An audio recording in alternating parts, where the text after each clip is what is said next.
At sa usapin po ng krisis ng klima at usapin po ng kalikasan, kami po ay nananawagan na itigil na po ang mapanirang proyekto katulad po ng dredging, katulad po ng quarrying na siyang nagdudulot po ng karamihan ng baha dito sa Pilipinas. Cumulated budget for flood management at flood control ay umaabot sa 1.47 trillion for the past 15 years from 2011 to 2025. Ngunit isipin po natin, 1.47 trillion. Pero magkano po ba ang kinikita natin kinikita natin sa mga quarrying? Magkano rin po ang kinikita natin sa mga reclamation projects? Kulang pa po, kapos na kapos. Kami po ay nananawagan sa administrasyong ito na bigyang pananagutan ang mga minahan na lubhang nakasira po ng ating kalikasan. Nananawagan po kami na bigyang pansin ang ating mga environmental defenders dahil sila po ay nakakaharap na umaharap na tayo sa ulan. Sorry po. Ang mga environmental defenders po natin ay nakakaranas ng red tagging, threat at harassment. In fact po, kahapon po sa kasamahan namin sa PNP ang namatay. Si Sir Rudolph from Davao Oriental ay namatay in cold blood ng madaling araw dahil sa pagkikipaglaban sa kalikasan, bigyan ng harassment. Kaya ayun po.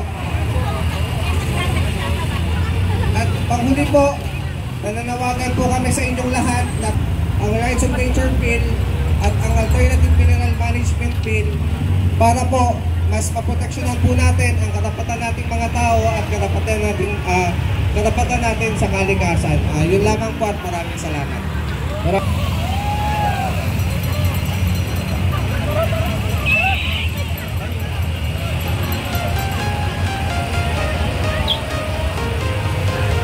Isang taas kamay pagbati ang pinaabot sa inyo ng isang maralitang tagalusot. Aming mga maralita ay tigil para sa katarungan, para sa sapat na pabahay, at para sa pagkain. Yan ang mga iso naming maralita. Dumating ang panahon ng Batang Marcos. Ano ang programa para sa aming maralita? Isang programa ng pabahay. 1 milyong pabahay daw para sa maralita. Ngunit nasa ito, ilang taon na si Marcos, yun. Ngunit wala pa rin kaming nakikita na pabahay na kanyang ginagawa. Ang kanyang programa ay tinatawag na 48. Ibig sabihin ay pambansang pabahay para sa mamayang Pilipino. Ito ay isang parang kondominium na 21 palapag.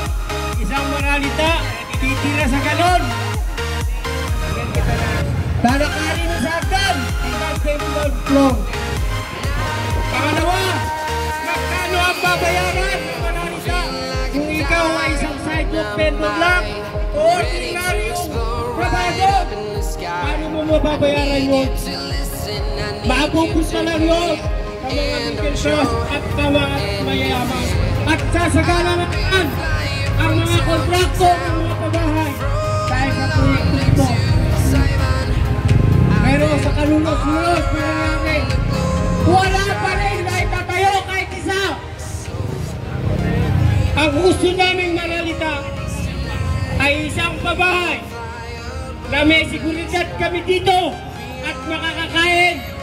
Pili kami magbayad. Basta maayos ang aming paninirahan, maayos ang aming buhay. So, isang pabahay na maglilingkod sa aming mahihirap. So, hindi pabahay na sa katutak ng mga politiko ang nagmamay-ari at mga kontraktor o mga bata ng mga politiko, mga kontraktor. Gagatasan lang ang mga mahihirap, mababalik ulit sa kanila ang kanilang mga ginastos. Ang mahirap, patuloy na maghihirap. Dekada na namin naramdaman yan, panahon pa namatang ng Marcos na aming pakikibaka. Kaya ngayon, sa Batang Marcos, patuloy pa rin kaming makikibaka hanggang makamtan namin ang katarungan. Sapat na babae para sa mahihirap, pagkain para sa mahihirap. 3 beses sana kaming makakain sa araw-araw. Hindi tuyo ang ulam, sa tanghalian noodles na lang, sa hapunan itinutulog na lang. Yan ang buhay ng Maralitang Tagalunsod. Kulang kami sa trabaho, walang nakikreate na trabaho ang pamahalang ito. Pagkos yung pera na sana sa aming mahirap, pagpapagawa ng mga babae para sa mahirap, trabaho para sa mga mahirap, nakukurakot pa. Nakukurakot pa, hindi natin alam kung paano pananagutin o hindi natin alam na dapat ay may managot dito. Usapin na accountability. Kaming mahirap, ganyan din ang ginagawa namin sa aming mga komunidad. Ang mga leader namin, puno-puno na accountability. Kaya ako nananawagan sa pamahalang ito, magsosona na naman. Mangangako na naman ang babae sa mahirap. Pero wala na naman ulit mangyayari.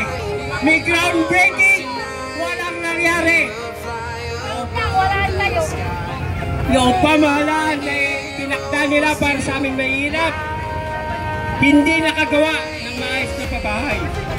Kaya tayo, mga mahihirap, mga manggagawa, maralita, kabata, kababaihan, magsama-sama tayo, isulong ang mga isu natin at panatiling matatag ang ating pakikipaglaban dahil ang tagumpay ay hindi natin malalasap kung hindi tayo maghihirap. Maraming salamat po. Maraming salamat kasamang Noel. Natin ang ating mga panawagan. Patuloy na iwagaway ang ating mga bandila. Malapit na tayo sa pagtatapos ng ating programa at maya-maya ay magmamarcha tayo patungo sa Komisyon ng Karapatang Pantao. Ngunit habang nagpapatuloy tayo, pakinggan naman natin mula sa sektor ng mga magsasaka, mula po sa pambansang kaisahan ng makabayang magbubukid kasamang June. Mga kasama, isang mapanlaban at makauring pagbati ang pinapaabot ng pambansang kaisahan ng makabayang magbubukid. Mga kasama, sa ika-4 na sona ni Bongbong Marcos, nananatili na nakabitin sa alabab at pangarap ang 20 piso kada kilo ng bigas. Ang sabi ni Bongbong Marcos nung panahon ng kanyang kampanya, ang pangarap nyo ay pangarap ko din. Pero nasaan ang mga pangarap ng pagbabago at pagkakatupad ng ating katiyakan sa pagkain, kasiguruhan sa pagkain, at soberanya sa pagkain? Sa ika-4 na sona ni Bongbong Marcos, ngayon natin nararanasan na ang mga tigalikha ng pagkain ay siya ngayon walang makain. Kung dati-dati ang mga sektor ng pagkain, ang mga magsasaka, kung tagurian ay kahig ng kahig, isang kahig, isang tuka. Ngayon naman ay kahig ng kahig, wala nang matuka. Yan yung sitwasyon ng mga tigalikha ng pagkain sa kasalukuyan.